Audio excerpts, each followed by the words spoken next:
Hello guys, welcome again to another episode of Pinoy in Australia. So ngayon po guys, meron po tayong apat na supot ng kaligayahan na dumating guys. So supot ng kaligayahan ang tawag ko po dito guys. So parcel po ito guys. So ito guys, expected ko ito. Ito yung pantanggal ng air dryer. Like, para po itong oil filterings pero pang air dryer po to guys. Sobrang laki nito guys. Ito, expected ko ito guys. Marami itong laman sa loob. Isa na dito yung crab pot. Yung panghuli ng crab. Ito, hindi ko malaman kung ano ito. Ito, hindi ko rin malaman pala kung ano ito guys. Marami itong laman sa loob guys. So, pupunitin ko po yung mga plastic bag guys. So, guys. Medyo mahirap pag isa lang kami guys. Hiwain ko na to guys ng walang i-off ko muna guys yung camera guys. Okay guys, ito na po yung parcel natin guys. Natanggal na po sa supot guys. So, ang pinakamarami po dito guys ay sa pang-service ng brake guys. So, ito guys, nakikita itong kulay dila na to. Ito yung gamit sa pangkabit ng brake shoe ng mga truck. So, ikakabit mo yung dulo-dulo ng spring brake shoe pala guys, pangkabit ng spring ng brake shoe ng truck. So kapag ikakabit mo yung spring, ikakabit mo dulo-dulo dito, tapos pipisil mo itong handle, mag-stretch yan, tapos pwede mo na ikabit yung dulo-dulo sa magkabila ang dulo ng brake shoe. So ito rin din, pangkabit din ito ng spring sa mga maliliit na brake shoe naman ito. Mga pang-ikot siya, pantanggal ng spring pag magsa-service ka, pangkabit din po ito. So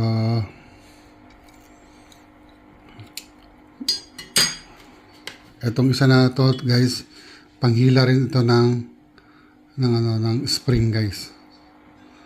Maraming spring kasi ang ginagamit sa mga trailer, sa truck, sa bus, lalo na sa sa slack adjuster guys. Yung ibang slack adjuster may support siyang spring. So maganda po to panghila, pantanggal, pangkabit ng spring ng slack adjuster. At saka ito po yung holder ng brake shoe guys. Ito yung pampihit niya. So yun po yung sa may gilid ng brake shoe na nakatago sa backplate na may pin tapos may washer. Ito yung pang-ikot ng washer. Ito namang isa, pang backproof po ito guys sa mga electrical. Kung mag-check po kayo ng wiring, instead na susugatan yung wire, ikakabit nyo ito, itutusok nyo itong needle nya, yung pinakakarayom nya dun sa likod ng socket guys. Tapos yung kabilang dulo nya, dyan yung pwede ikabit ang test light, o itusok yung test light dito, o multi-tester. So pan-testing po yan. Tapos ito guys, pang-fishing po to guys.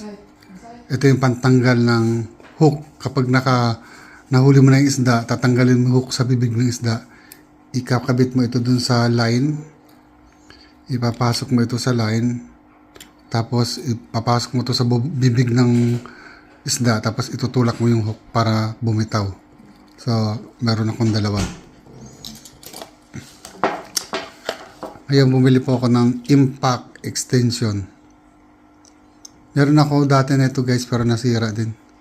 Kahit na sinasabi nilang impact extension to guys, pag sobrang tigas pa rin guys, napuputol po yung pinaka-pin niya sa loob. May pin niya, yun ang yung pin niya. Yung pin. Maliit lang po yung pin na yan. So, once talagang matigas ang matigas, napuputol po yan.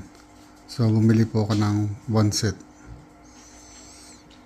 Tapos ito guys, bumili na naman ako ng isang set ng cutter guys. Ito yan guys. Yan, ganito, pareho. Yan, nagdagdag po ako ng cutter guys. May kasama na isang talim blade. Ngayon, ito naman, kailangan ko ng charger. So, itong charger to guys, ilan ba ito? Mga patak po tayo ito ng 3 ampere. Ang total na ampere nito, 3 ampere. So may fast charge po ito. So pag binili mo ito guys, hindi kasama yung cable. Kaya bumili ako ng cable guys. So itong cable na to guys, high speed to guys. Mabilis po ito mag-charge. Lalo po sa mga Samsung. Yan. May lumalabas na ano dyan na number dyan kung ilan ang watts na pumapasok doon sa kinukonsumo ng cellphone. Tapos guys, ito bumili po ako ng isang set ng pantanggal ng fuel line sa mga kotse guys. So yung pantanggal ng locking mechanism nila. Yan, ito po guys, isang set po yan. Tapos ito po guys, pambapping. Subukan ko ito guys, pambapping, pantanggal ng mga pintura guys sa sakyan, pampakinta, patanggal ng gasket. So malaki po ang wides ng application nito. Ang wide po, marami po siyang paggagamitan. Tapos ito guys, ito yung pag iniikot mo yan guys, bubuga ng malakas na hangin dito guys, parang turbo, style ng turbo ng sasakyan. So ginagamit po ito guys pag nagbabarbecue ka, imbes na magpapaypay ka, ito nang gagamitin mo. Iikutin mo to, iikot yung blade sa loob, lalabas dito yung hangin. Itong entry ng hangin, ang dulo niya ng exit. Imbes na pay ka, yan na lang gagamitin. So ito guys, 4 na piraso ng oil filter lens guys. Ito guys, pwede itong gamitin sa air dryer ng bus. Itong isa, yung oil filter pambus. Tapos ito, oil filter rinse ng pang kotse. Tapos ito naman, pantanggal din to ng oil filter ng kotse. So na-adjust po siya. Depende kung gaano kalaki ang oil filter guys. Yan.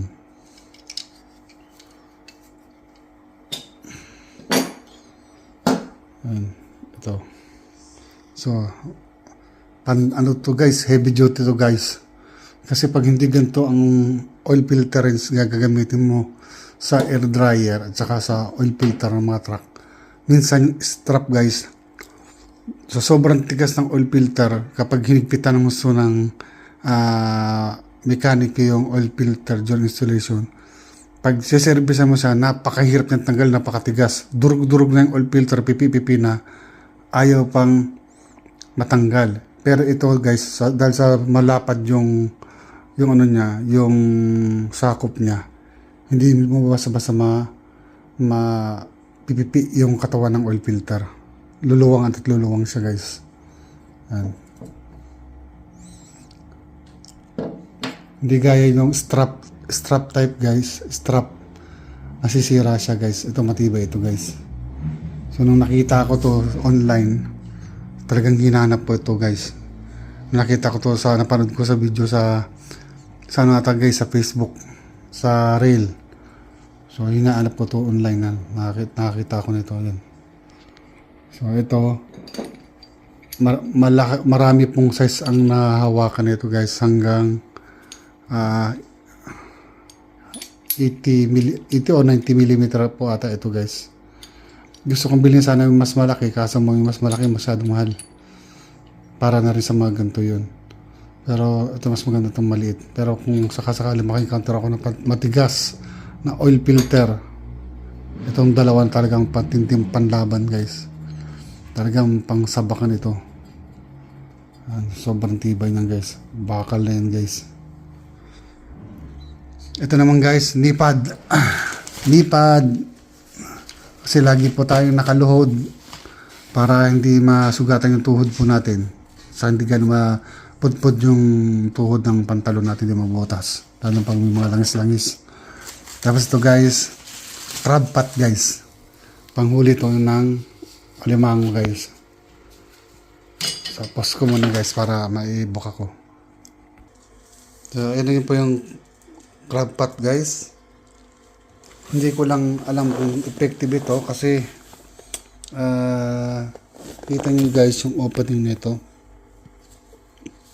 Medyo nakasara siya ng konti. Baka mahirapan maghanap yung mga isda o crab sa entrance guys. Paano siya papasok sa loob? Hindi ko alam guys kung talagang effective ito. So susubukan natin yan guys. So okay guys. Ito po ngayon yung laman ng supot ng kaligayahan po natin ngayon guys. So ito guys, naipon ito guys sa loob ng 2 weeks ata guys. Tingin ako ng tingin, tapos sinasabay-sabay kong order. Ngayon sunod din naman ang dating. Hindi naman lahat sabay-sabay, may mga pagitan na 1 araw, 2 araw bago sa dumating guys. So ayan, kinuha po natin ngayon ng video. 2 piraso nga pala itong crab pot ko guys. Ito yung isang crab pot. Okay guys, sana na-enjoy po kayo sa video na to guys, sa pagbubukas po natin ng supot ng kaligayahan guys. So ito mo, malimit po ito, nakita natin ngayon guys, puro gamit po ito sa paggagawa ng sasakyan, especially sa paggawa ng brakes. So ito puro sa paggawa ng brakes to, brake shoe. So ito brake shoe rin, sa brake shoe naman to ng truck tong dilaw na to, pangbuka ng spring. So kung ngayon lang pa kayo nakakita na ito, dito po kita yung slot na yan, dyan ipinapasok yung dulo-dulo ng spring ng brake shoe. Yan yung return spring ng brake shoe. Yan po yung nagbubuka para maikabit nyo. Kesa yung sikwat-sikwat ng screwdrivers guys. Kasi minsan pag dumulas yung screwdriver, dumulas spring sa screwdriver, pag tumama sa kamay nyo yung dulo ng spring, talagang wak-wak guys. Medyo mas safe yan gamitin guys. Okay guys, kung nagustuhan nyo po itong video na to guys, paki-press po ang like button. Kung hindi pa po kayo nakapag-subscribe sa ating channel, please press the subscribe button. Please press the notification bell para mano-notify po kayo tuwing may ginagawa po tayong video guys.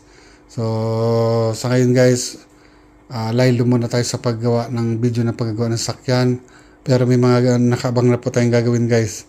Kasi yung Nissan X-Trail ko guys, papalitan ng engine mounts. Ipapakita ko sa inyo kung paano magpalit ng engine mounts.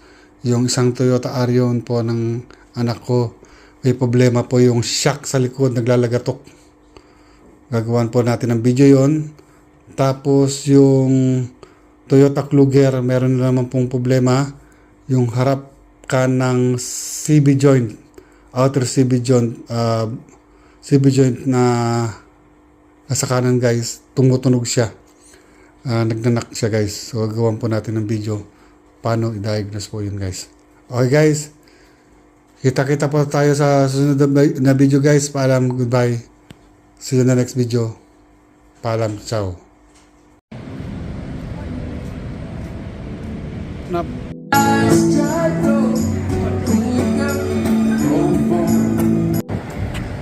Guys, ang napakaraming sigal. Sigal, gano'n ba? Sigabi. Kaya huwag ka mag-iniwan ng pagkain dito at pinipag-iniwan mo ang pagkain mo, magpipix na ito ng mga ibig na to.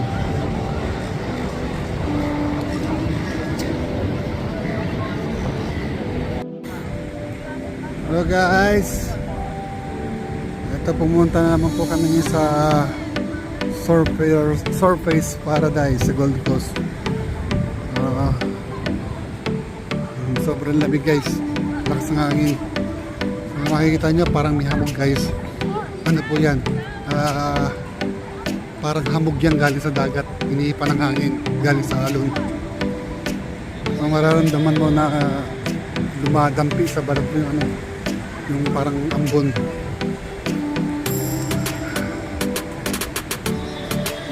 Kagaling dun sa multicultural event doon sa simbahan. Dumiretso na kami dito. Medyo matagal-tagal naman kami nakadalaw dito. Kaya pumalsyal na naman. Nakakabato na sa loob ng bahay. Dito. So, lakad-lakad lang guys. Exercise. So, ngayon, sa 7 o'clock na. 7 na ata. 7:02. 7:02 na ngayon dito.